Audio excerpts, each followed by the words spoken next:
CCN news एक पाऊल महाराष्ट्रासाठी। उत्तर भारतातील हरियाणा, राजस्थान, दिल्ली, हिमाचल प्रदेश या ठिकाणी तापमानात कमालीची वाढ झाली आहे। याचाच परिणाम पश्चिम विदर्भात देखील जाणवायला सुरुवात झाली आहे। गेल्या आठवड्याभरापासून जिल्ह्यातील तापमानामध्ये कमालीची वाढ होताना दिसत आहे। तर पुढील 2 दिवस अर्थात 12 मार्च पर्यंत जिल्ह्यातील सरासरी तापमान 39 ते 40 डिग्री सेल्सिअस पर्यंत जाण्याचा अंदाज भारतीय हवामान खात्याने वर्तवला आहे। त्यामुळे शेतकऱ्यांनी पिकांसाठी सूक्ष्म सिंचन पद्धतीचा वापर करण्याचा प्रयत्न करावा।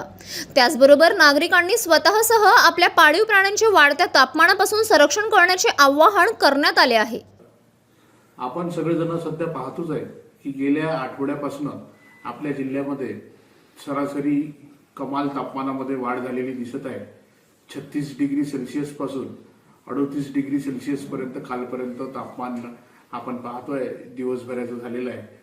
आणि हा वाढलेला जो बदल आहे तापमानामध्ये, हा जो बदल आपण पाहतोय उत्तर भारतामध्ये हरियाणा, राजस्थान, दिल्ली, हिमाचल प्रदेश या ठिकाणी कमाल तापमानामध्ये वाढ झालेली असल्यामुळे ते चित्र आपल्या विदर्भात सुद्धा जाणवत आहे।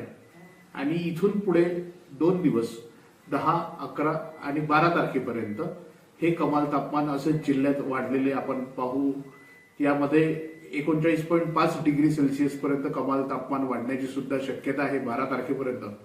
पुन्हा 13 तारखेपासून जिल्ह्यामध्ये कमाल तापमानामध्ये 2 ते 3 डिग्री सेल्सिअसनं घट होण्याची सुद्धा शक्यता भारतीय हवामान खात्यानं वर्तवली आहे।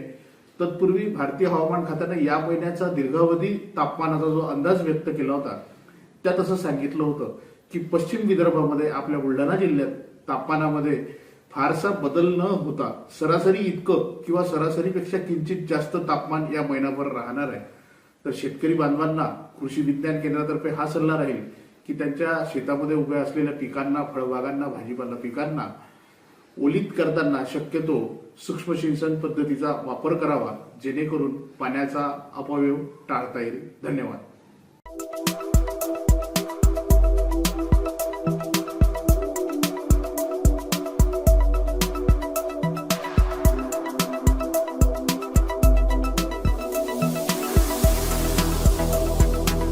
तसेच आपल्या भागातील महत्त्वाच्या बातम्या पाहण्यासाठी CCN न्यूज डेस्क चॅनलला सबस्क्राइब करा आणि बेल आयकॉन प्रेस करा।